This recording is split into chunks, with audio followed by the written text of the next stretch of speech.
Hi everyone, my name is Lauren and welcome back to my library. Today I'm going to be bringing you my favourite books of 2020, but instead of doing like a certain amount and just narrowing it down, I'm going to do month by month. So my reading has changed a lot and I read random amount of books every month. Usually I average about 8 or 9. It's 2020 and in some months I read 2 books and in some months I read 12 books. So it was kind of a wild ride for me this year.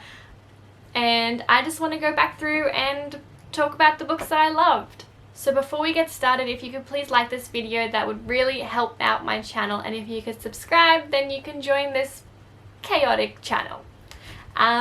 So I guess we'll just get into it. For the month of January, I read 8 books and my favourite was Mary Lou's Prodigy.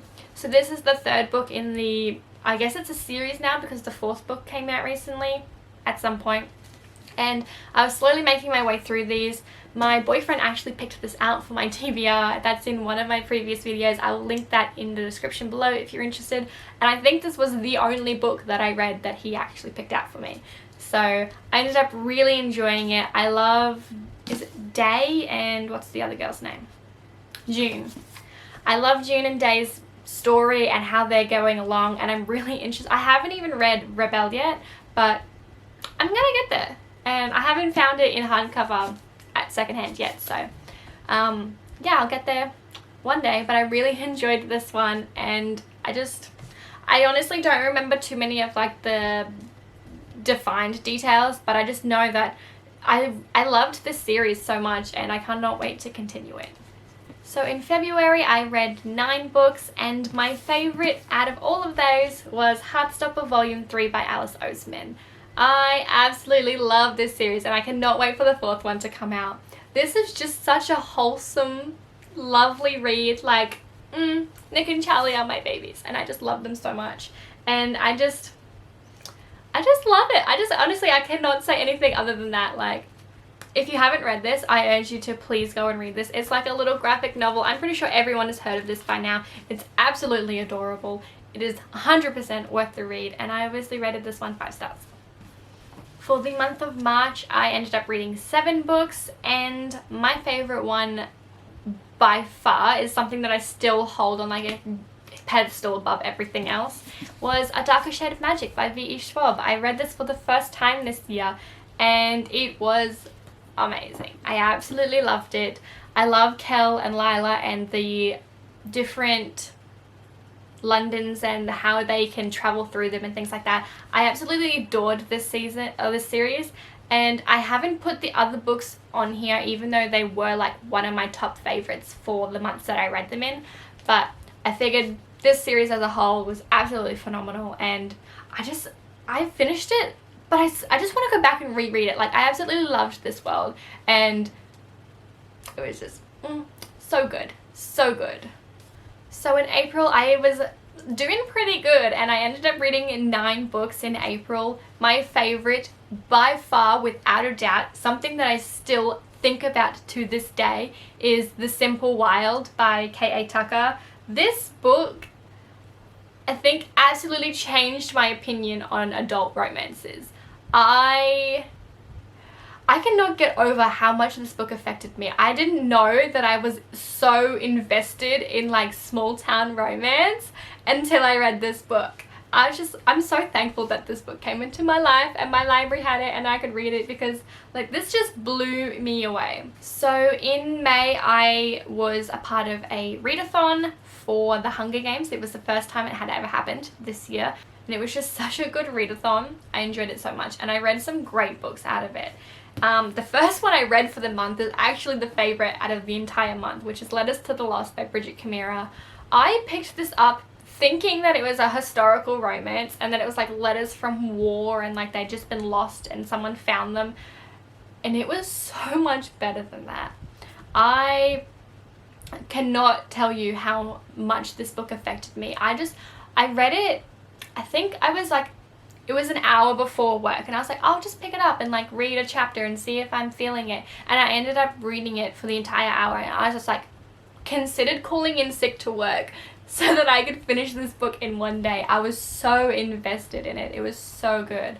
So we are following Declan and Juliet. Juliet's mother has passed away and she is writing letters to her mother at her grave and leaving them there. And Declan is kind of this, he's gotten in trouble for something and he's in community service where he has to like mow the cemetery. And to do that you have to take everything off the tombstones to be able to like clean them and things like that. And he finds her letters and ends up reading them and writing back. And they kind of form this relationship and they just really kind of relate to each other because they're both dealing with grief and they're both dealing with their own like inner demons and things like that. And it was just such a powerful story. I think this is even better than A Curse So Dark and Lonely. And it's just like super underrated for me and I just absolutely loved it. And then June is about where I hit my reading slump. I think after May I tried to read as many books as I possibly could and it just kind of like wore me out. And so in June I ended up reading 5 books and my favourite one was The Shadows Between Us by Tricia Levensteller. I absolutely love her writing style. The main characters that she has in her stories are just like so on point. They're so sassy, they're so independent and powerful and confident in some way or another. And I really just love reading that kind of main character. That's just like really on point for me. That's just like something that I aspire to be. So I just absolutely love her writing style and basically any book that she writes is just like something that I just really mesh well with and it just works well for me. So that's just another one that was a 5-star read for me. In July, I was still kind of in a reading slump. I ended up reading 6 books and I kind of went in a different direction this month than any of the other months. One of the girls that I follow on Instagram recommended a book that was historical romance and it's not a genre that I had ever read. I didn't think that I would understand the language and things that were used back then, or I wouldn't be able to imagine the concepts or like the placing and things like that was happening. But I ended up really enjoying some Tessa Dare books that month and my favorite out of all of them was The Governess Game. And it's kind of one of these books in a series that she has written and it was just, I don't know what it was, but it was really, really intriguing. And it was like, I think a lot of her books are like very insta-lovey and things like that, but it's just done well. And I just thoroughly enjoyed myself while reading this.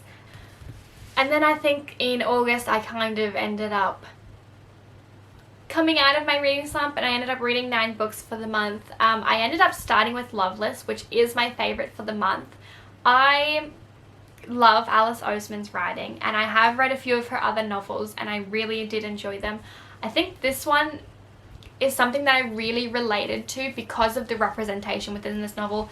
It is about an asexual girl going to college and trying to find herself and kind of finding where she fits out in the world.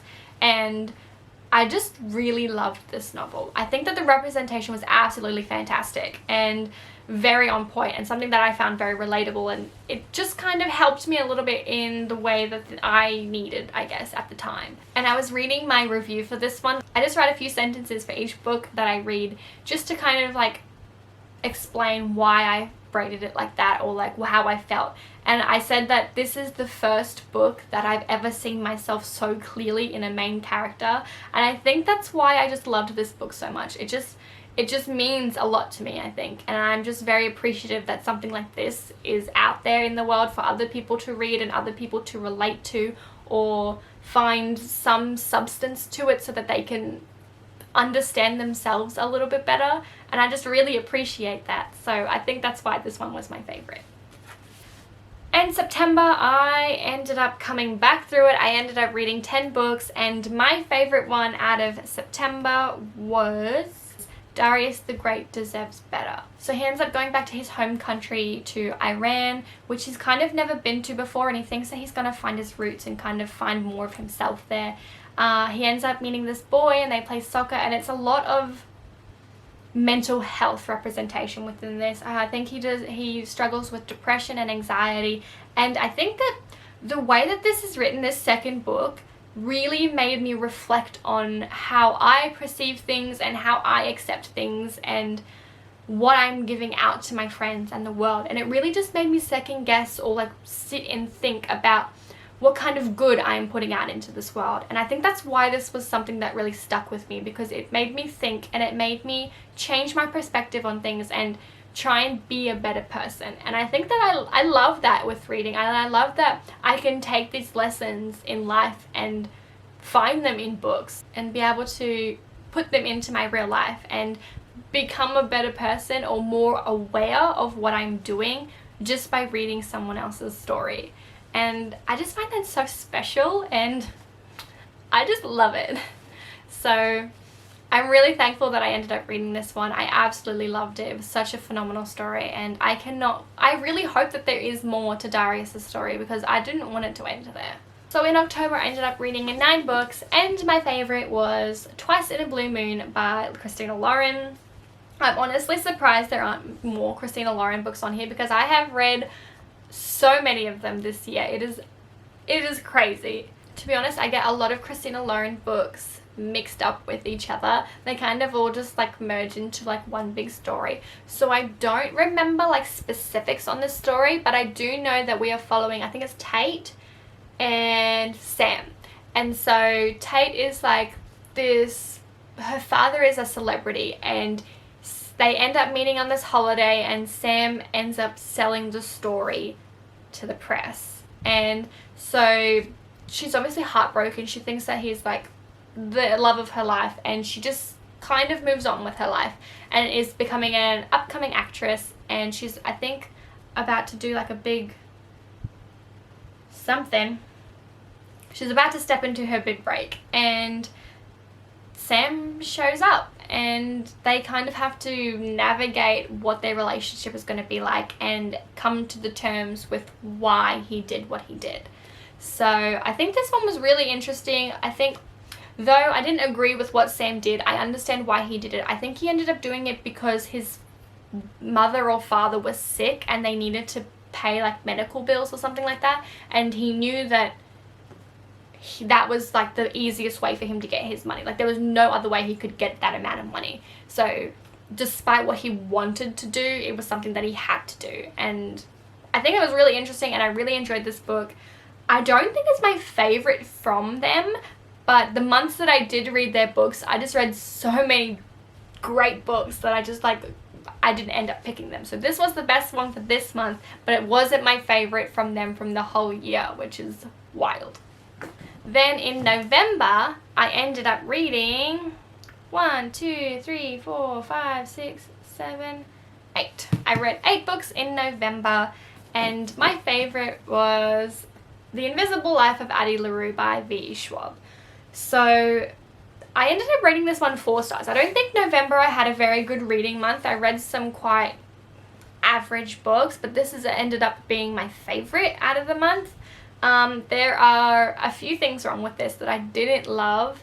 Addie as a main character, I think while she seems very realistic to me, I think someone who does want to leave an impact or like a mark on this world and wants to be remembered will definitely be obsessed with having someone remember them. I don't think that, it just doesn't something that I relate to. That's not the kind of person I am. I don't really care about the mark that I leave on this world. I just want it to be a good thing, and I don't really care if no one remembers me. I just want, there's going to be someone that will remember me, but like I'm not obsessed with having that kind of impact on someone's life. So yeah, I think that what I really enjoyed about this one was the relationship between the devil, I don't know if he was called the devil, or Henry? No, that's the love interest. What's the other guy's name? Okay, but what's the devil's name? Does anyone remember? Because I don't. Oh, Luke. Okay. So I really did enjoy her and Luke's relationship. I think that because he is like one of those gods that doesn't answer after dark, he's not someone who's going to play nice and is not going to play by the rules. And I think that that's something that I really enjoyed, that he was such he was so true to the character that he was, and I really enjoyed that. He was very manipulative and bossy and conniving, and I just felt like that was super realistic for him and that he should have been like that.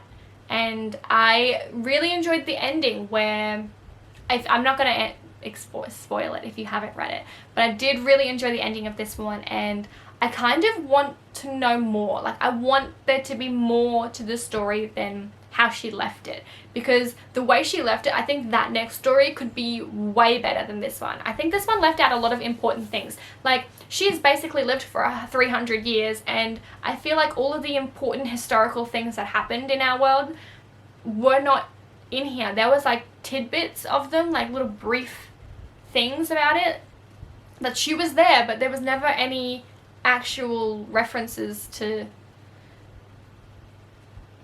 there was never any like explicit scenes of her being in like the most important places in history.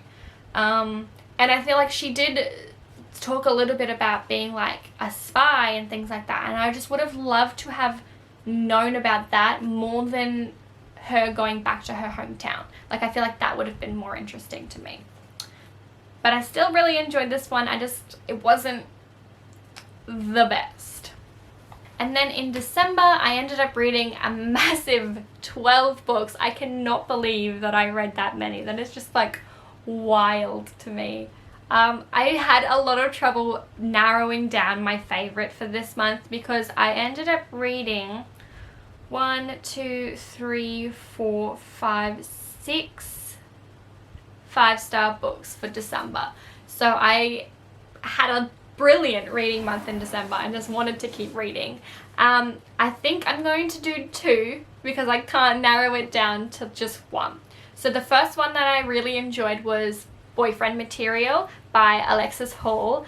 I really enjoyed this. I just cannot believe how much I enjoyed this. The humor and the relationship between the two main characters was just phenomenal. It is enemies to lovers, so of course I'm going to love it. It's my favorite trope of all time, so that has a big input in how I'm going to enjoy a story. And yeah, I feel like they really kind of complemented each other. There was who was it? The main character's work colleague was just weird to me. Like, I didn't understand why he was that kind of character, and there was a whole scene where they were out to dinner with the work colleague, and I just didn't understand anything that was happening. So that was a little bit off-putting, but the rest of the story was just like super interesting for me, and I just love a good enemies to lovers, and yes please. And then the second book that was my favorite for December was Cemetery Boys by Aiden Thomas, and again, enemies to lovers. I absolutely loved this story too. It is about this boy who can see spirits, and like sees the spirit of this boy who won't pass, and he's trying to like help him be able to go to like the light and like pass over to the other side. And he's just like the bad boy at school, and he just doesn't want to. He just wants to make sure his friends are okay and like do all this other stuff. And it turns out that he wasn't even dead. He was just like super unconscious, and like I don't know how his spirit had come out because he was still alive, but it happened, and they fell in love, and it was just yes, everything I wanted. And I absolutely loved the diversity within this, and the culture that was in this book. It was just like a huge learning curve for me, and it was just something that I just loved so much. And I just what a great year of reading I had.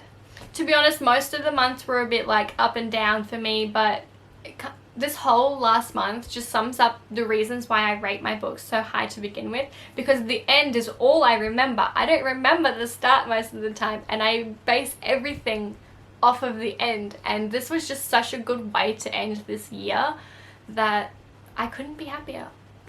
So that is all me gushing about books. Thank you so much for watching, and I will see you in my next video. Bye.